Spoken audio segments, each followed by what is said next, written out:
안녕하세요 여러분. 네, 오늘 금요일 아침에 또 이렇게 부지런히 나와주셔서 감사드리고요. 평신도를 위한 심화 교류 교육 두 번째 강의 시작하겠습니다. 먼저 기도하고 시작하겠습니다. 사랑의 하나님 감사합니다. 오늘 또 좋은 날 주시고 또한 말씀 사모하며 또한 하나님을 더 깊이 잘 알기 위하여서 우리가 또 교리에 대해서 배웁니다.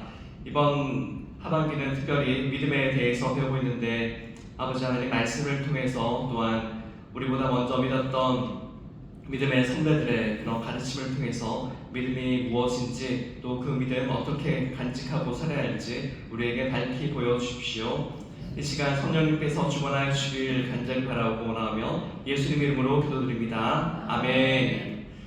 네, 지난 주에는 우리가 이제 첫 번째 시간으로 해서 믿음이란 어떤 것인가 이렇게 대략적으로 설명을 드렸고, 이제 2주차 강의에서는 여러분이 잘 알고 계신 믿음으로 의롭다함을 받는다. 여기 보시면 주제 보시면 2주차 강의하는 주제는 이신칭의 한자라서 어렸을 때 이게 도대체 무슨 말인가 했었는데, 이제 믿음으로 말미암아서 칭함을 받는다, 의롭다, 칭함을 받는다라고 하는 그런 교리예요. 일종의 우리 개신교에서 주로 많이 이야기하고 있는데, 그 핵심 메시지는 뭔가 하면 구원이라고 하는 것은 전적으로 하나님이 주시는 은혜다. 왜냐하면 우리가 이제 말 그대로 의롭다 칭한다라는 의미니까 우리가 뭐 실제로 믿음이 의로운지 안 의로운지가 중요한 것이 아니라 하나님께서 보시기에 우리는 이제 의롭다라고 인정을 해주신다라고 하는 그런 의미거든요. 그래서 구원은 전적으로 하나님의 은혜다라고 이야기를 하고 있고요. 그리고 이 의롭다라고 칭함을 받는 것이 왜 구원과 이어지는가? 이것도 이제 우리 기독교의 좀 독특한 가르침인데, 그건 좀 이따가 살펴볼 테고, 그리고 우리가 이렇게 의롭다라고 하는 칭함을 받는 데 있어서 인간이 어떠한 행위를 한다든지 어떠한 노력을 해서 선을 쌓는다든지라고 하는 그런 공로가 다 배제되어 있다라고 하는 그런 교리예요. 그런데 이런 교리가 어디에서 나왔는가 하는 이제 성경 전체적으로 다 들어있긴 하지만, 오늘 특별히 우리는 로마서 말씀과 갈라디아서 말씀을 통해서 조금 살펴보려고 합니다. 제가 여러분 받으신 이 강의안을 보면 관로 안에 사실은 이제 여러분이 채워넣게 하려고 뒷면에다가 답을 달려고 하다가 그래도 좀 보시기 편하게 제가 약간 트릭하게 이렇게 표시를 해놨어요. 그러니까 이 관로 안에 들어있는 게 좀 핵심되는 키워드다 이렇게 보시면 되겠고요. 로마서 3장 28절 한번 같이 읽어볼게요. 강의 한번 보시고 시작. 그러므로 사람이 의롭다 하심을 얻는 것은 율법의 행위에 있지 않고 믿음으로 되는 줄 우리가 인정하노라. 아멘. 또 이어서 갈라디아서 말씀도 2장 16절 함께 읽어볼게요. 시작. 사람이 의롭게 되는 것은 율법의 행위로 말미암음이 아니요 오직 예수 그리스도를 믿음으로 말미암는 줄 아니므로 우리도 그리스도 예수를 믿나니 이는 우리가 율법의 행위로서가 아니고 그리스도를 믿음으로써 의롭다함을 얻으려 함이라. 율법의 행위로서는 의롭다함을 얻을 육체가 없느니라. 아멘. 이제 우리가 그 다음 순서에 가서 루터의 이신칭의 교리를 이제 전체적으로 우리가 배우겠지만, 이 말씀을 통해서 그 믿음으로 의롭다심을 받는다라는 게 무엇인가 한 절씩 한번 살펴보려고 해요. 이제 의롭다라고 하는 것, 구약에서는 의롭다라고 하는 개념이 이제 표현적으로는 바르게 서다라고 하는 그런 개념이에요. 하나님 앞에서 바르게 서다라고 하는 개념인데, 그런데 이 개념이 신약으로 넘어와서 특별히 사도 바울에게 있어서는 법정적인 개념이라고 얘기를 해서 한마디로 재판장에 가서 판사가 피고가 있을 거 아니에요. 피고에게 당신은 죄가 없다, 의롭다 라고 이렇게 심판을 하는 그런 관점에서 설명을 해요. 그런데 이제 의롭다라고 하는 단어가 가지고 있는, 우리가 일상생활에 많이 듣고 있는 것처럼 정의로운 사회, 의로운 사람 이런 단어들이 있는데, 사실은 의롭다라고 하는 것 안에 여러 가지 개념이 사실은 좀 들어있어요. 법을 잘 지킨다라고 하는 그런 개념에서는 이제 법률적으로 이 사람은 어떠한 법이라고 하는 것을 저촉되는 행동을 하지 않았다, 법을 잘 지키고 산다라고 하는 그런 관점도 있겠고, 그런데 이제 구약에 보면 의로움이라고 하는 것이 윤리적인 개념으로 하나님의 말씀을 잘 지킨다라고 했을 때는 그냥 구약에 나와 있는 율법이라고 하는 거, 이것도 이제 같은 법이라는 얘기인데, 그 모세오경을 기준으로 해서 그 이스라엘 사람들이 많은 그 율법을 만들어냈잖아요. 뭐 일설에 의하면 뭐 600 몇 개다라고도 얘기를 하는데, 그런 그 율법의 조문들을 하나하나 다 지킨 것을 보고 또 이제 법을 잘 지켰다라고 해서 의롭다라고 볼 수도 있는데, 그런데 하나님이 사람을 의롭게 하신다라고 하는 것이 율법의 행위에 있지 않다라고 하는 것에는 바로 법을 지키는 이 행위 말고 법을 지키는 다른 게 있다라고 하는 개념이에요. 이거는 좀 알기 쉽게 설명을 드리자면, 예를 들어서 우리가 좀 간단한 그 법부터 얘기하자면, 예전에 요즘에는 법이 바뀌었습니다만 그 도로를 건널 때 횡단보도가 아니고 그냥 건너면 무단횡단이라고 그랬죠. 그래서 어떤 일이 있더라도 그 도로가 있을 때 횡단보도 없으면 건너면 안 돼요. 그래서 예전에는 어쨌든 잡히면 뭐 범칙금도 내고 그랬잖아요. 그런데 이 법을 지키는 것 자체를 중요하게 생각해서, 예를 들어서 길거리에 뭐 아주 귀여운 고양이나 아니면 또 어린아이나 혹은 연세가 많으신 분들이 도로 가운데 있어요. 차를 쌩쌩 달리는데. 그런데 이분들을 구하기 위해서 누군가가 도로를 들어갔다. 그럼 이 사람은 법을 어기는 행위죠. 근데 상식적으로 우리가 생각할 때, 그런 위급한 상황이 있을 때 도로로 들어가서 그 뭐 사람이 됐던 뭐 애완동물이 됐던 어떤 위기에 처한 생명을 구해냈다라고 하는 거는 사실은 법의 행위 말고 우리 사람의 도리로 생각을 하면 그거는 참 잘한 일이잖아요. 그래서 법을 지킬 때는 두 가지를 다 고려를 합니다. 법 조문을 얼마나 잘 지키는가도 생각하지만, 법 조문을 만든 그 법의 정신이 무엇인가를 고려해서 그 법 정신대로 행하는가도 고려를 해요.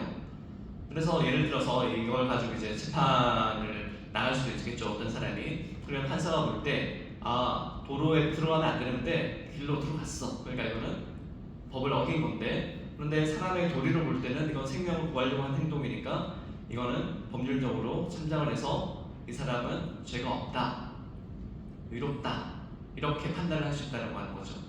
다시 말씀드리자면, 이제 우리 기독교 신앙으로 다시 돌아와서 생각을 하자면, 의와 관련해서 우리 하나님께서는 분명히 사람이 하나님을 잘 섬길 수 있도록, 혹은 하나님의 거룩하신 같이 우리도 거룩해지도록 그런 가이드라인을 만들어 놓으셨어요. 그게 이제 구약에 나오는 율법이죠.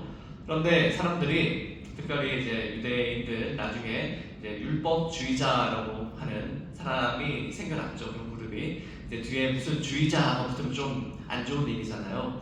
그 말은 율법을 그냥 문자적으로 지키려고 하는 사람들이 생겨났다라고 하는 거예요. 구약의 성경을 읽어보면, 우리가 성경책을 읽어보면 하나님이 사람을 얼마나 사랑하시는가, 그리고 거기에 반대로 또 하나님은 죄를 얼마나 싫어하시는가, 그 두 가지가 다 나와요. 그런데 율법을 지키는 것은 하나님을 사랑하는 행위고 죄를 짓지 않아야 하는 행위인데, 그런데 이제 문자적으로만 강조하다 보면 어느 순간 그 문자를 지키지 못하는 어쩔 수 없는 상황에 있는 그 사람들의 상황 혹은 사회적인 상황을 고려하지 않고 율법을 지키라고 강요하는 그런 사람들이 생겨난다는 거죠. 그게 바로 율법주의자라고 하는 것인데, 그래서 사도 바울이 자신은 과거에 하나님의 율법을 배웠고 또 율법을 지켜야 한다라고 생각했기 때문에 이제 예수님과 예수님의 제자들의 복음을 들었지만, 그 복음이 이제 그 당시 사도 바울의 관점에서는 구약에 있는 하나님의 율법을 좀 어기는 것이다, 혹은 율법과 배치되는 것이다, 이렇게 판단을 하고 사람들을 율법을 지키지 않는다고 해서 그리스도인들을 핍박했어요. 그런데 나중에 우리가 잘 알고 있는 것처럼 예수님을 다윗의 도상에서 빛 가운데서 만난 이후에 자신이 가지고 있던 율법의 그런 그 법률적인 관점, 그러니까 율법을 그냥 문자적으로 지켜야 된다라고 하는 것에 대해서 의문이 생겼다는 거죠. 내가 지금까지 성경을 하나님의 마음으로 읽지 않고 문자로 읽었구나, 이렇게 아마 생각을 했던 것 같아요. 그 말이 바로 로마서와 갈라디아서에 있는 말인데, 그래서 사람이 의롭다 하심을 얻는 것, 하나님이 볼 때 사람은 율법을 반드시 지켜야지 의로운 것이 아니라 그 율법의 문자를 지키는 것이 아니라 율법에 담겨있는 그 정신, 바로 하나님의 마음을 지키는 것이 의로운 것이다, 이렇게 얘기를 하고 있는 것이에요. 그래서 사람이 의롭다 하심을 얻는 것, 바로 하나님이 사람을 향하여서 그 사람은 하나님과 가까워지기 위한 그런 거룩한 그런 행동을 하고 있고, 그리고 사람들 사이에서 하나님이 사람들 사이에서 이렇게 살아가야 해라고 이렇게 사람을 창조하신 그런 이쪽에 창조의 원리가 있잖아요. 바로 사랑의 원리고 또 서로 도와주라고 하는 그런 원리인데, 그것을 이제 지키고 살아가고 있으면 의롭다 하나님 보시는데, 이것을 율법을 문자적으로 지켜서는 안 되는구나 라고 하는 것을 이야기하고 있어요. 그런데 이제 그 율법을 지키는 것으로 의롭다 하지 못한다라고 하는 것은 저희가 좀 어느 정도 이해가 되시죠? 네, 법을 지키는 데 있어서 법의 정신까지 지켜야 된다. 이게 이제 하나님이 우리에게 율법을 주시고 알려주신 거예요. 그런데 우리가 결과적으로 알다시피 모든 법을 우리가 사람이 지키기 힘들고, 그 다음에 또 하나 더는 그 율법을 다 지킬 수 있는 사회가 만들어지지 않았어요. 그래서 율법이라고 하는 거는 어느 정도 사람들이 다 먹고 살만하고, 그리고 또 이런 율법에서 정해놓은 그 법률 안에서 살아가도 아무런 삶의 그 불편함이나 좀 생명의 위협이 없는 상황이어야 되는데, 예를 들어서 이스라엘도 한때 이제 포로기로 끌려가면서 남아있던 사람들은 한마디로 무법천지가 된 거예요. 그런데 그들이 생명을 유지하기 위해서는 구약의 율법을 사실은 먹는 것과 관련해서 또 사람이 기아에 쪄들게 되면 어길 수 있잖아요. 그런데 그런 것도 먹고 살아야 돼요. 아니면 뭐 다른 뭐 일도 뭐 해야 될 수도 있겠죠. 여러 가지 제가 지금 당장 떠오르지 않지만, 예를 들어서 뭐 매번 제사를 드려야 된다든지 예배를 드려야 된다든지 이런 것도 율법에 있는데, 이미 예루살렘 성전이 파괴되고 그다음에 많은 사람들이 다 끌려와서 제사장도 없는데 어떻게 예배 드리겠어요? 이런 상황도 발생을 한다는 거죠. 그래서 이제 하나님이 그 율법을 가지고 사람을 판단하시는 것은 불가능하다를 이제 보여주셨기 때문에, 사도 바울이 다시 한번 예수 그리스도를 만나서 깨달은 바는 다시 구약의 말씀을 돌이켜봤어요. 바로 율법을 지키지 않고 율법 이전에 살았던 사람들, 특별히 믿음의 조상이라고 하는 아브라함의 삶을 살펴봤어요. 이것도 제가 이미 여러분에게 한번 설명드렸습니다만, 제가 가장 최근에 한 설교 때 아브라함을 통해서 이제 그가 어떤 믿음을 가지고 그의 아들 이삭을 하나님께 바칠 수 있었는가에 대한 그런 내용인데요. 아브라함이 가졌던 것은 하나님에 대한 믿음이에요. 그 믿음은 그가 크게 한 두 가지 정도로 나눌 수 있을 것 같아요. 그의 생애 가운데서 먼저 아들 이삭을 얻기 전에는 하나님이 아브라함에게 이 세상에 하나님의 복음을 전할, 하나님의 축복을 전할 그런 통로가 될 것이다 라고 하는, 그리고 또 너의 자녀를 통해서 그다음처럼 뭐 이스라엘이라고 하는 나라 이름이 있지는 않았지만, 그래도 아무튼 그런 그 자손을 통해서 만들어진 나라를 통해서 하나님의 복음이 전파될 것이다, 하나님이 어떤 분이신지 알려주실 것이다 라고 하는 약속을 하셨는데, 그러려면 아브라함에게 특별히 하나님도 그의 정식이라고 할 수 있죠. 우리 한국적인 표현이지만 아무튼 아브라함과 사라에게서 난 자녀를 통해서 그런 일을 행하실 거라고 약속을 해주셨어요. 그러면 아브라함도 생각을 하실 거 아니에요. 내가 어쨌든 지금은 자녀가 없지만 하나님이 자녀를 주신다고 하니까, 특별히 아들을 주신다고 하니까, 구약에는 아무래도 남자 아들 중심으로 이렇게 강의가 이어졌으니까, 그러면 지금 내 나이가 거의 100세를 바라보는 나이인데, 그럼에도 불구하고 하나님이 약속을 해주셨으니까 그걸 믿을 거야 하는 이런 자녀를 주실 것에 대한 믿음이 있었어요. 그런데 그 다음에 하나님께서 정말 이삭을 주셨죠. 그것도 얼마나 놀라운 일이에요. 그런데 아브라함이 그렇게 아들을 애지중지 키웠어요.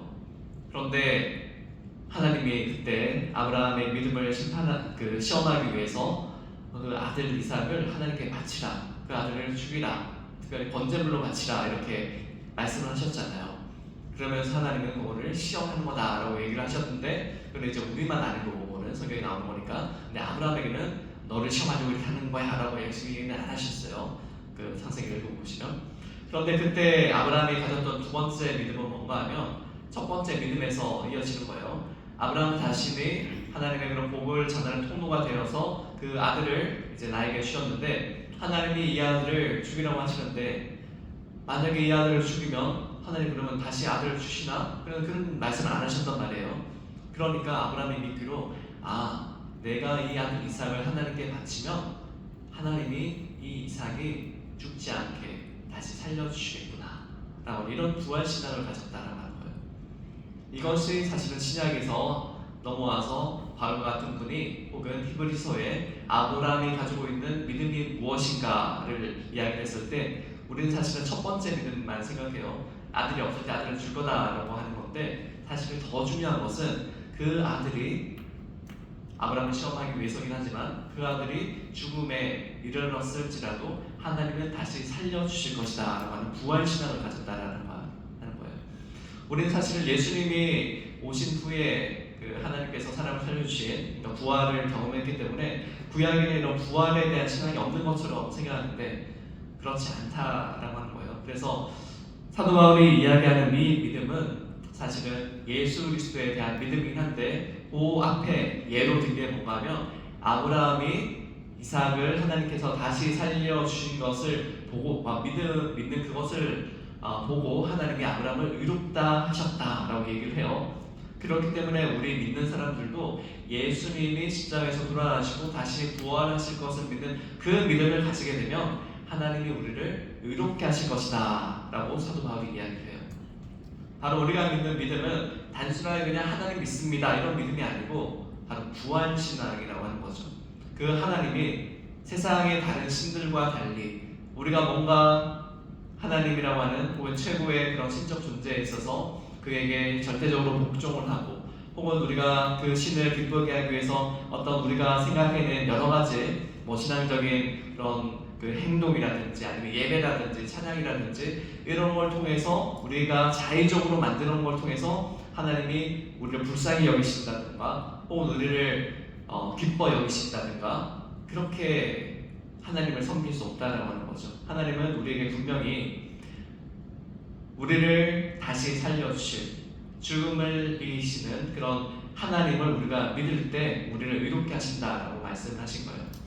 제가 예전에 대학 때 여러분도 많이 지나가시다가 만났을 텐데 무슨 아무튼 이단인데 그 도를 아십니까? 이런 이단이 있어요. 제가 순천외대학교를 다녔기 때문에 거기에 본거지들이 이단의 본거지들이 몇 군데 있는데 그런 이제 뭐였더라? 제 이름도 기억이 안 나는데 아무튼 도를 아십니다. 이분들이 왔어요. 그래서 제가 그때 좀 학교를 이제 대학교 졸업하고 취업 준비하고 있을 때였다. 그래가지고 좀 시간이 나가지고 물어보길래 도대체 이 사람들이 뭘 믿는가 궁금해가지고 한번 얘기를 잠시 해봤어요. 그래서 뭘 그렇게 당신이 이렇게 전합니까? 난 예수님을 믿는데 그랬더니 이 사람들이 하는 말이 자기네 교주가 산에 들어가가지고 몇날 며칠 신의 뜻을 알기 위해서 금식을 하면서 완전히 이렇게 고행을 했다는 거예요. 그러면서 신에게 뜻이 진리가 무엇인가, 도가 무엇인가 이렇게 개순신인가 보다 맞아요. 그렇게 물어봤다는 거예요. 그래서 신이라는 존재가 물론 사랑이 많으시겠지만 그렇게 사람이 그렇게 고행을 하면서 간절하게 막 이렇게 요청을 하면 진리가 무엇인지 알려주는 존재인가 이런 생각이 든 거죠. 그래서 이제 그렇게 들은 그 교주가 들었다고 하는 진리가 정말 참된 신이 준 진리인지 아닌지 어떻게 아느냐. 그리고 또 신이라고 하는 존재가 누구든지 이렇게 자기의 노력으로 구행을 해서 뭔가를 강구하면 얘기를 해주시는 분이냐 이렇게 얘기를 했는데 그분들은 당연히 거기에 빠져있는 분들이니까 저랑 얘기가 통하는 말고 그냥 떠났죠. 바로 여기에 있습니다. 우리가 하나님에 대해서 이렇게 저렇게 생각할 수 있어요. 타 종교들이 그래요. 그러니까 하나님으로부터 어떤 그 계시를 받았다 아니면 자신이 열심히 노력을 해서 뭔가 깨달았다라고 하는 것의 한계는 뭔가 하면 바로 우리 성경에서 알려주는 이러한 진리를 깨닫지 못했다라고 하는 것이에요. 사람이 자신의 행위를 통해서 어떤 간절함을 통해서 어떤 희생을 통해서 하나님이 그에게 응답하는 존재는 아니다라고 하는 거예요. 우리가 성경에서 말씀하는 하나님은 바로 이 믿음을 통해서 하나님은 부활의 신앙을 우리에게 주시고 우리를 다시 살릴 수 있는 그런 죽음을 이기시는 그런 생명의 하나님이시다라고 하는 그 진리를 바로 하나님을 믿는 사람에게 바로 예수 그리스도라고 하는 그 한 이름으로 우리에게 알려주셨다라고 하는 거예요. 그래서 우리가 믿는 믿음이 오늘 우리가 공부하고 있는 구제에 보시면 타 종교와 이단을 모르는 기독교 믿음의 신비라고 되어 있어요. 그래서 이 로마서와 갈라디아에서 말씀하는 것처럼 우리가 바로 이러한 믿음을 가지고 하나님의 의롭다심을 받는다라고 얘기를 하고 있고요. 그래서 이어지는 갈라디아서 2장 16절에 첫 번째 관로에 나온 것처럼 오직 예수 그리스도를 믿음으로 말미암는 줄 알므로라고 되어 있는데, 예수 그리스도를 믿나니 우리가 이는 율법의 행위로서가 아니고 그리스도를 믿음으로써 의롭다함을 얻으려 함이라 이렇게 나와 있는데, 이제 이 구절이 결국에는 포함하고 있는 것은 예수 그리스도를 믿는다라고 하는 것은 예수 그리스도께서 우리를 다시 살려주실 그런 능력을 가지신 분이시다.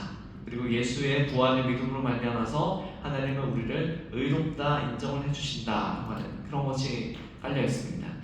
그래서 이제 이 믿음 안에는 사실은 우리의 죄에 대한 용서까지가 포함이 되어 있는 내용이에요. 우리가 예수 그리스도의 부활을 믿는다라고 했을 때는 그 전제가 뭔가 하면 예수 그리스도의 십자가, 바로 예수님의 십자가를 통해서 우리의 죄가 모두 사함을 받는다. 바로 예수님을 통해서 하나님은 우리를 예수님 안에서 우리를 바라보시기 때문에 바로 하나님 앞에서 참 인간으로서 참 하나님으로서 이제 참 인간으로서는 끝까지 이제 하나님을 배신하지 않고 끝까지 순종하심으로 말미암아서 하나님의 의로우심을 예수님 받으셨잖아요.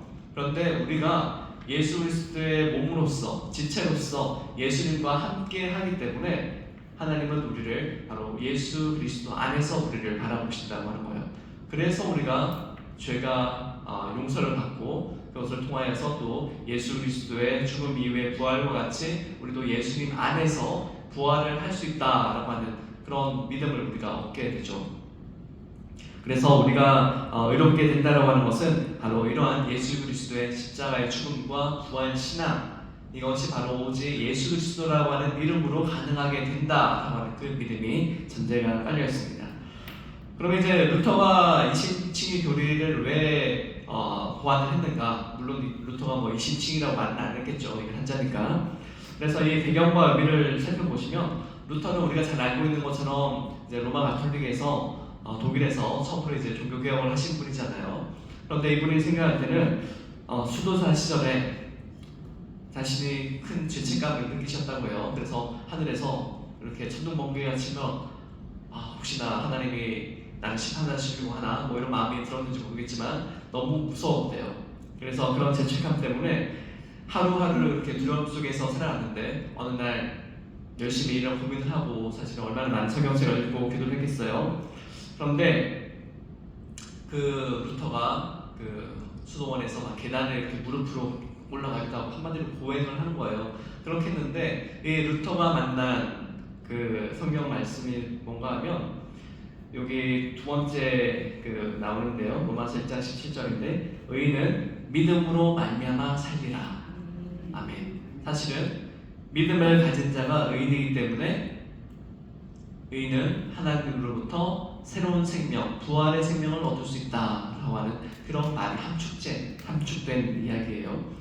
그래서 당시에 로마 가톨릭 교회는 우리가 잘 알고 있는 것처럼 이렇게 많은 죄에 대한 두려움을 가진 사람들이 많으니까 면죄부라고 하는 것을 돈을 받고 팔았죠. 그만큼 많이 이제 타락을 했고, 그다음에 또 어떠한 그 당시 사람들은 라틴어를 일반인들은 못 읽었기 때문에 성경을 읽어서 하나님을 깨닫는 것은 불가능했고, 그다음에 또 로마 가톨릭이 그들의 당시 얘기예요. 당시에 그들의 그런 종교적인 권력을 유지하기 위해서 라틴어를 가르쳐 주지도 않았을 뿐더러 예배라고 하는 메스, 그 미사를 드릴 때 라틴어로만 가지고 그 노래도 부르고 일종의 강론이라고 하는데 설교도 했어요. 그러니까 아무도 알아듣는 사람이 없는 거예요.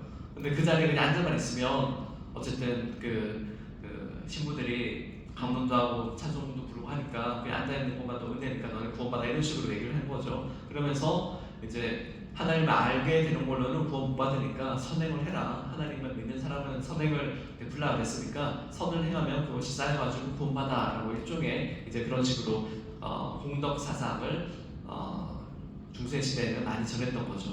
그런데 바로 이 루터가 이 사람은 지식인이었잖아요. 라틴어를 읽을 줄 알고 성경을 읽을 줄 아는 사람이었는데 막상 자신이 죄의 문제를 가지고 이렇게 고민하고 있는데 성경을 읽어보니 답이 나온 거예요. 방금 읽었던 것처럼 바로 의인은 믿음으로 말미암아 살리라라고 하는 이 말씀을 통해서 우리의 구원은 어떤 행위나 혹은 교회에서 발급하는 면죄부나 혹은 그런 친구들의 죄의 용서함이 아니라 바로 예수님을 믿는 믿음으로 구원을 받는구나를 이렇게 깨닫게 되는 거예요.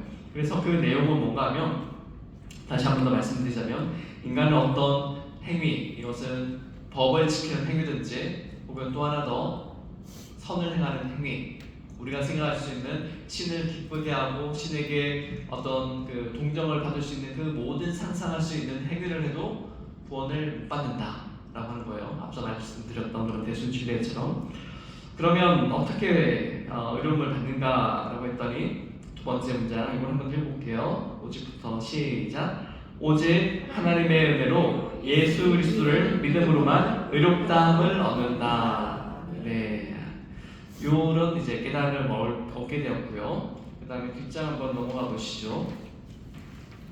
그래서 이제 루터가 종교개혁을 할 때 많은 사실은 오직이라고 했지만 한 5가지 정도의 오직이 있었죠. 근데 그 종교개혁의 핵심 구호 중에 하나가 오직 믿음이라고 해서 솔라 피데라고 이렇게 정리를 했어요. 그래서 여기서 믿음, 오직 믿음이라고 했을 때는 오직의 이제 그 배제되는 부분이 방금 얘기했던 행위라든지 그런 선행이라든지 아니면 뭐 종교 그 면죄부라든지 이런 걸 얘기할 수 있겠고요. 그래서 루터가 바라본 의롭다함을 얻는다, 하나님이 이 사람은 의롭다라고 칭해준다, 말한다라고 하는 칭의는 죄인의 상태를 바꾸는 것이 아니라 바로 하나님께서 의롭다라고 이렇게 선언을 해주시는 그런 사건으로 이야기를 하고 있어요. 근데 이제 여기에서 우리가 잠시 생각해 볼 것은 우리가 믿음을 이야기할 때 믿음으로 우리가 의롭다함을 받는다라고 하는데 그러면 이제 거기서 끝났느냐? 우리가 하나님이 우리를 향해서 너는 의롭다, 천국에 들어갈 자격이 있어 라고 하는 것에서 끝나니까, 아니면 왜냐면 이제 재판 같은 경우는 그냥 무죄 그러면 그냥 끝이잖아요. 나오면 그냥 끝, 더 이상 뭔가를 안 해도 되잖아요. 근데 이제 성경을 읽어보면 칭의에서 끝이 아니고 하나님이 우리를 의롭다 만들어 주셨는데, 그런데 우리가 구원을 받는다라고 하는 것은 사실 이제 지금 다 믿음도 그렇고 의로움도 그렇고 결국에 이제 구원과 관련해서 설명을 드리는 건데, 의롭다라고 인정받는 것에서 끝나는 것이 아니라 하나님과 함께할 수 있는 거룩한 존재가 되어야 하는 것이 바로 우리가 구원을 받은 다음에 예수님을 닮아서 살아가라라고 하는 그런 가르침을 우리에게 주신 그 목적이에요. 그래서 의롭다라고 법정적으로는 하나님으로부터 판단을 받았어요. 그런데 루터가 이야기한 것처럼 죄인의 상태가 아직은 바뀌어지지 않은 거죠. 그러면 우리가 그 죄인의 상태를 바꾸기 위해서 우리가 해야 되는데, 뭔가를 해야 되는데 그 일을 하는 것이 앞서의 하나님을 알기 전, 칭의를 받기 이전에 사람이 상상해서 어떤 선한 일을 하는 것이 아니라, 여기에서는 이제 바로 하나님의 칭의와 함께 성령 하나님께서 우리에게 개입해 주셔서 바로 예수님을 닮아가도록 우리의 마음에 들어와 주셔서 밖에 있던 외부의 율법이 아니라 우리 마음속에 하나님의 율법을 다시 새겨주셔서 우리가 그 율법을 따라서 행할 수 있도록 인도를 해주세요. 그것이 이제 성화라고 하는 거룩해지는 과정인데, 이것이 사실은 뭐 이렇게 시간적으로 칭의 다음에 성화 이렇게 바로 이어지는 건 아니고, 사실은 이제 우리가 하나님의 칭의라고 하는 것은 우리가 예수를 고백하든 고백하지 않든지 간에 객관적으로 예수님의 십자가 사건을 통해서 하나님은 이 세상의 모든 사람들, 사실 죄인들이죠, 죄인들을 의롭다라고 인정을 해주셨어요. 예수님 안에서. 네, 그것이 이제 하나님께서 우리를 예정하셨다라고 하는 것의 그 기본적인 교리인데, 우리가 지난 학기 때 예정에 대해서 열심히 살펴봤잖아요. 그래서 우리는 사실은 모두 다 칭의를 받은 존재예요.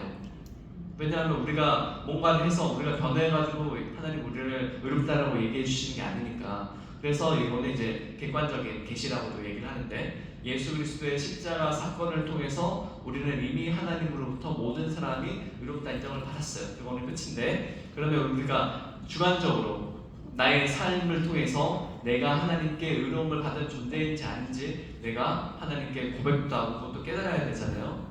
그것이 바로 우리가 하나님께 회개하고 예수님의 부활을 믿고 예수님의 십자가를 믿고 그러면서 칭의라고 하는 하나님이 우리를 의롭다 해주신 것을 우리가 마음으로 받아들이는 거예요. 그것이 사실은 이제 칭의가 사실 우리에게 적용이 되는 단계잖아요. 그래서 이제 주관적으로 성령 하나님께서 우리에게 인도해서 그것을 깨닫게 해주시는 그런 과정인데, 이 과정이랑 사실은 성화되는 과정이랑 같이 가요. 왜냐하면 우리가 예수님의 복음을 받아들였을 때 그것을 믿음으로 고백하면 그 즉시 나는 예수님을 따라 살아야겠구나, 아니면 과거에 내가 저질렀던 죄를 저지르는 습관들 혹은 이웃을 우리의 형제 자매로 받아들이지 않고 그냥 남으로 생각했던 거, 이렇게 우리의 관점이 바뀌게 되거든요. 그러면 이미 우리의 말에서부터 우리의 행동에서부터 하나님을 닮아, 사실은 예수 그리스도를 닮아 하나님을 닮아갈 수 있는 그런 거룩함이 이미 시작되는 거예요. 그래서 이것을 칭의와 성화라고 하는 것을 시간적으로 이렇게 구분이 되지는 않고 성령 하나님께서 우리에게 오셔서 우리를 변화시키는 그 모든 과정이 칭의와 성화의 과정이고, 또 이제 나중에 가면 또 이제 동방 정교에서는 영화라고도 얘기를 해요. 이게 그 영이 이제 성령 하나님 할 때 그 영처럼 우리 인간에게 또 영이 우리를 또 영적인 존재라고 또 성경이 이야기를 하잖아요. 근데 이거는 좀 나중에 더 자세하게 말씀드리겠지만, 우리가 이제 하나님과 완전히 함께할 수 있는 그런 거룩함으로 변화된 존재, 완성형이 영화예요. 그런데 이제 또 동반종교에서 이 영화는 사실 우리가 살아있을 때 같이 시작이 된다라고 얘기를 하거든요. 그러면서 이제 동방종교란 이제 서방 그 기독교, 로마 가톨릭이죠. 로마 가톨릭의 교리를 상당 부분 이어받은 우리 개신교랑은 조금 차별이 되는 부분이긴 한데, 그런데 이제 영화라고 하는 거는 결국에는 하나님의 영원하신 상태 안에 우리가 함께 거한다라고 하는 거기 때문에, 우리가 살아있는 이 그 창조 세계의 시간과는 다른 영원한 하나님과의 관계인 거예요. 그래서 우리가 이 시간 안에 있을 때도 우리는 사실 거룩해지는 그런 성화의 모습으로 조금씩 바뀌어왔는데, 하나님이 우리를 바라보실 때는 사실은 우리가 영적으로도 바뀌고 있는 걸 수 있거든요. 이게 뭐 한마디로 칼로 무 자르듯이 이렇게 양분될 수 있는 건 아니라는 거예요. 그냥 동방 종교는 지금도 이제 이미 우리보다 앞서 돌아가신 그 우리의 성도들, 조상들이 지금도 영적으로 천국 안에서 이미 천국 자체를 버리고 있는 거예요. 왜냐하면 영혼의 시간과 지상의 시간은 다르니까. 그래서 우리가 그 사도신경을 통해서 교회가 서로 이제 소통하는, 교회의 성도의 서로 그 소통에 대해서 이야기를 하잖아요. 그거는 이미 죽었지만 영원한 세계에서 살아계신 성도, 그 교회가, 영적인 교회가 우리 지상에 있는 교회와 분리된 것이 아니라 지금도 성령 하나님을 통해서 지금 연결이 되어 있다라고 하는 그런 큰 이미지 속에서 이제 우리의 영화도 사실은 이루어지고 있다라고 보는 거예요. 그래서 이거를 나중에 혹시나 더 공부를 하실 때 배우시겠지만, 우리의 그 칭이라든지 뭐 성화, 거룩해짐이라든지 영화라든지 간에 어려운 이런 용어를 좀 넘어서서 우리가 예수님을 닮아서 영원하신 삼일째 하나님과의 그런 교제 안으로 들어가기 위해서 우리가 변화가 되어야 되는데, 그 변화가 이루어져야지 사실 구원인 거예요. 네, 구원을 완성하는 거거든요. 그래서 우리는 구원을 받았지만 그 구원을 이루어가는 과정이고, 물론 이제 하나님 만나면 우리의 노력과는 상관없이 완전한 그런 그 완성체로 되겠지만, 어쨌든 그 과정 안에 있다를 바라보시면 좋겠고요. 그래서 그런 관점에서 이제 칭의를 다른 종교와 관련해서 한번 또 살펴보려고 해요. 우리가 기독교의 칭의는 많이 이해를 했기 때문에 어느 정도 이해를 할 수 있지만, 우리랑 다른 그런 생각을 가지고 있는 종교를 비교해봐야지 우리 기독교의 가르침이 얼마나 더 하나님을 더 드러내는 것인가, 그리고 또 우리가 어떤 신앙을 가지고 있는가를 알 수 있으니까. 우리의 대표적인 그런 한국의 그 전통 종교 중에 불교가 있는데, 사실 이 불교도 물론 인도에서 시작돼서 중국을 거쳐서 우리나라에 왔으니까 이것도 토착 종교는 아니에요. 토착이 아니죠. 뭐라고 하죠? 그 우리나라에서 자생한 종교는 아닌 거죠. 어쨌든 외부에서 넘어온 건데, 그런데 이제 불교라고 하는 그 종교는 사실은 이제 그 인도의 다신교 세계관이 근거예요. 그래서 인도 사람들이 워낙 거기도 대륙이 넓고 하다 보니까, 민족도 다양하다 보니까 전쟁이 너무 많이 일어나고, 그래서 너무 살기가 괴로웠죠. 사실은 중국도 비슷하고. 그러다가 그러한 그 갈라진 그런 종교들이 있는 그 나라들을 통일한 것이 바로 이런 불교의 종교적인 이념인데, 여기에는 사실은 불교는 우리가 지금 다루고 있는 것처럼 의롭다 칭한다라고 하는 그런 칭의 개념은 없어요. 당연히 없는데 왜 없는가 하면 불교가 가지고 있는 세계관이 그래요. 불교는 어떤 절대적인 신이 있어서 그 신이 세상을 좌지우지하는 것이 아니고 신은 그냥 신의 세계, 삼라만상이라고 그러잖아요. 수많은 그런 그 불교의 세계들이 있어요. 수많은 연꽃들이 여기저기 있는 것처럼 수많은 우주가 있고 세계가 있어서 그 중에 한 그 뭐라고 해야 되나 다른 세계에서 부처가 우리 세계로 온다 뭐 이런 개념도 있거든요. 그렇기 때문에 사실은 그 이분들이 생각할 때는 이 세상이라고 하는 것, 고통의 세상이라고 하는 것이 본질이 아니라는 거 하는 거예요. 고통이라고 하는 것은 원래 없는 건데 인간이 자기 속에 욕심이 있고 번뇌가 있어서 그것을 고통으로 느끼게 된다라고 주장하는 거죠. 그래서 그 고통이 없다는 것을 깨닫게 되면 그러면 자신들이 이 고통 속에서 계속 그 일종의 그 괴로운 삶이 무한 반복되는 그런 사실 무한 지옥이랑 비슷한데 그런 윤회라고 하는 것이 끊어지게 되고 그런 고통이 없는 그런 상태, 열반이라고 하는 상태로 들어가게 된다라고 하는 것이 불교의 구원관이죠 일종의. 그런데 그런 것을 이제 일단은 절대적인 존재가 그 사람이 그 죄를 지었다 혹은 뭐 불교의 용어로 얘기하자면 과거에 지은 죄니까 전생에 지은 죄니까 업을 지니고 있다. 그 업을 이제 다 없애주고 용서해주겠다 이런 개념이 없는 거예요. 그것이 사실 아무것도 아닌 거다라고 깨달은 다음에 그냥 나도 이제 내가 부처처럼 되어야지 하고 계속 부처를 닮아서 나름대로 수행을 하는 것이 불교의 구원관이에요. 그래서 이제 불교에는 그런 은혜라고 하는 개념이 없는 거죠. 그리고 이제 이슬람 같은 경우는 구약의 그 전통을 둔 그 유대교와 사실은 많은 면에서 비슷해요. 그래서 유대교, 유대주의랑 많이 비슷한데 이슬람의 좀 뭐 문제라고 해야 될까? 그것이 이제 이슬람 종교가 생겨난 토대가 결국에는 이것도 그 한 소수 부족의 그 리더가 된 이 그 무함마드가 결국에는 그들 그 유목민 부족을 통일하면서 절대 왕정을 이루면서 결국에는 신이 절대적인 권위를 가진 존재여야지 그 신을 대행하는 이 지상에서 대행하는 선지자라고 하는 무함마드가 절대적인 권력을 가질 수 있잖아요. 그래서 이 그 이슬람이 믿고 있는 하나님 알라라고 부르지만 사실은 그게 하나님이라는 그들 말이에요. 그런데 그 하나님은 구약의 하나님 중에서 무서운 면만 따왔어요. 정의의 하나님만. 죄 지으면 심판하는 하나님. 그래서 은혜는 없고 이스라엘 사람들이 결국에는 평생을 살아갈 때 이 사람들이 일종의 그 유대인들의 율법이라고 하는 그런 여기 보시면 이제 샤하다라고 하는 믿음 외에 행위라고 하는 율법 준수가 있는데 이 율법을 지켜야 돼요. 그 율법을 지키도록 만들어 놓은 게 그들의 경전이죠. 그래서 그들이 받은 이 율법을 지키는 5가지 기둥이 있는데 이 중에 뭐 그들의 경전 또 갑자기 이름이 기억이 안 나네. 네, 그 이슬람의 경전도 지켜야 되고, 코란이죠. 네, 코란도 지켜야 되고, 그다음 특정한 시간에 뭐 예배도 드려야 되고, 또 뭐 선행도 해야 되고 몇 가지가 있어요. 그런 것이 이제 5가지 기둥이라고 하는데 결국에는 그런 기준을 따라서 살아간 다음에 결국에는 최종 심판에서 이 사람이 평생을 살아올 때 하나님 볼 때 의로움과 안 의로움과 심판을 받는다라고 하는 거예요. 그래서 이제 죄 지은 사람들 혹은 인간을 대신해서 그 죄를 대신해주는 그런 은혜의 교리 그리고 또 메시아 같은 그런 중재자가 없다라고 하는 것이고요. 그다음에 이제 구원파 이단 같은 경우는 다옥수나 유배원 계열 혹은 그 이단 중에서 침례교라고 하는 이단 그 붙어 있는 이단이 있어요. 원래 침례교는 이단이 아닌데 그런데 이제 이런 구원파 계열 이단 같은 경우는 말은 이제 믿음으로 구원을 얻는다라고 얘기를 해요. 그런데 이 구원파의 핵심은 뭔가 하면 한 번 믿으면 구원은 완성이 되기 때문에 구원 자체에 대해서는 확신을 가져요. 근데 제가 지난번에 한번 말씀을 드렸는데 이 구원의 확신이 자기 확신인 거죠.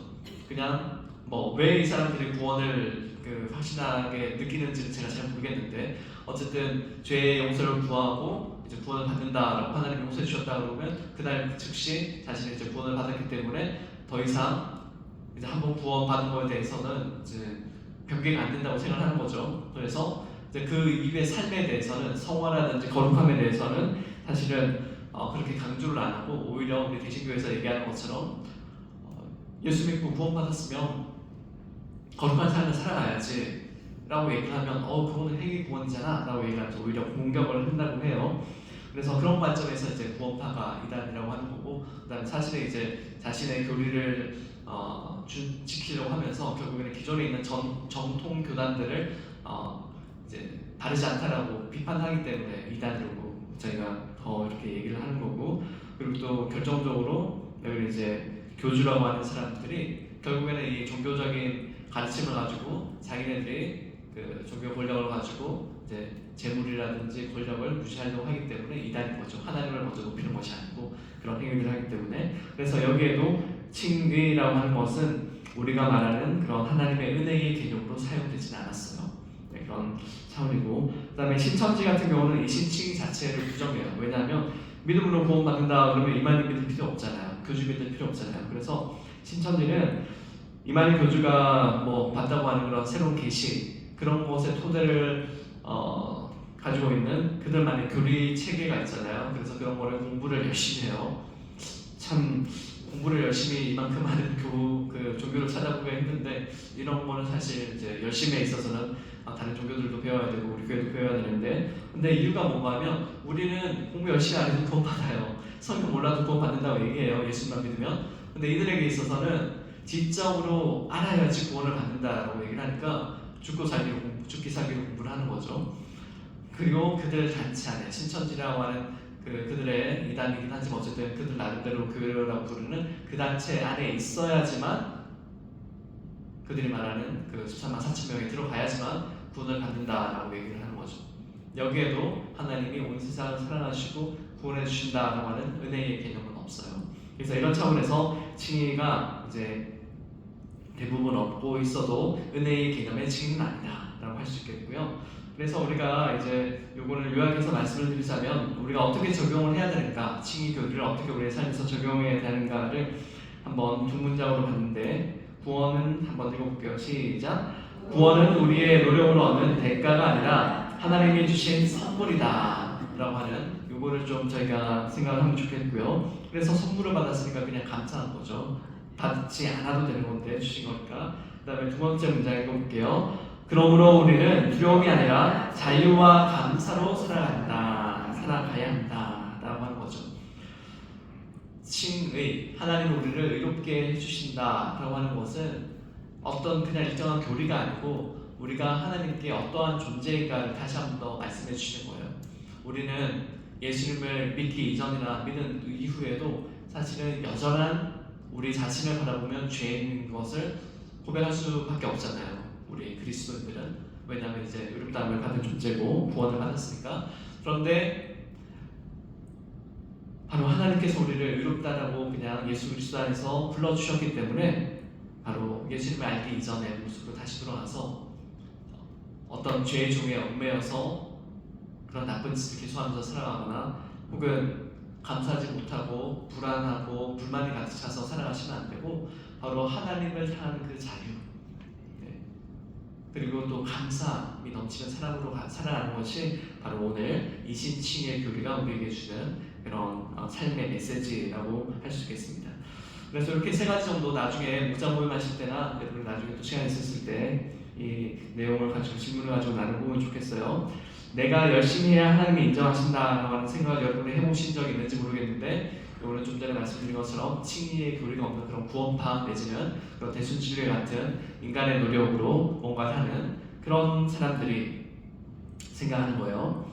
그래서 이것도 한번 생각해 보시고, 그다음에 두 번째, 믿음으로 의롭다라고 하는 말씀, 이 말씀이 내 신앙에 어떤 위로와 도움을 줍니까? 오늘 들었던 말씀 한번 더 기억하시고 아브라함과 또 사도 바울의 이야기 다시 생각하셔서 이 믿음이 그냥 하나님 믿는 거, 예수님 존재 믿는 거 이 차원이 아니고 바로 하나님이 우리를 구원해 주시는 그런 구원의 역사 가운데 우리를 의롭다 인정을 해주시고 예수님 안에서, 그리고 예수님을 믿는 것을 통하여서 예수님이 부활하셨던 것을 믿는 그 믿음을 통해서 우리도 의롭다 이렇게 인칭을 의롭다라고 말씀해 주신다라고 하는 문장이 요 문장이라는 거 생각을 해주시면서 여러분에게 어떤 위로와 도전을 주는지 한번 생각해 보시면 좋겠고요. 그 다음에 세 번째, 내 삶에서 구원의 열매로 드러나는 부분이 무엇이 있을 것인가. 이것도 한번 우리가 의롭다움을 받았다고 끝이 아니라 우리가 의롭다라고 해주신 그 하나님을 또 향하여서 또 거룩하게 우리가 되기 위해서 어떤 성령의 열매를 맺어가야 할 것인가 생각해 보시는 또 우리 성도님들 되시면 또 좋을 것 같습니다. 네, 이제 기도하고 마무리하도록 할게요. 혹시 질문 있으시면 나중에 마치고 해주시고 또 시간이 없어서 바로 기도하고 마무리하도록 하겠습니다. 함께 기도드리겠습니다. 사랑과 은혜 하나님 감사드립니다. 오늘도 두 번째 우리 평신도를 위한 또 심화 교리 교육 두 번째 강의 잘 마치고 또한 이신칭의 교리, 우리의 구원과 관련되는 그런 기독교 신앙의 핵심 교리를 다시 한 번 더 살펴보았습니다. 그 가운데 우리를 의롭다 인쳐주시는 하나님의 그런 은혜 가운데 정말 예수 그리스도의 십자가와 부활을 보게 하시고 또 우리 역시 그러한 믿음 가지고 하나님께 나아갈 때 우리를 의롭다 칭해주시는 것 알게 하시니 감사드립니다.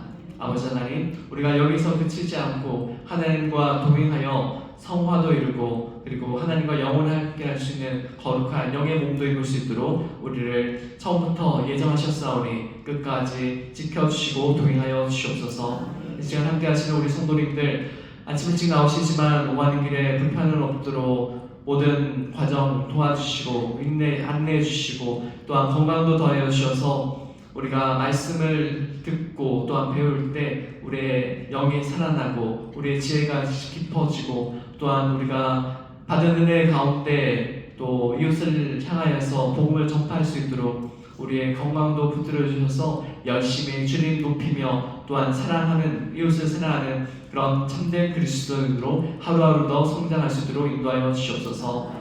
다음 주에 다시 뵐 때까지 주님께서 동행하여 주시기를 원하옵고 보호하여 주시기를 원하옵고 감사드리며 예수님 이름으로 기도드립니다. 아멘. 네, 감사합니다.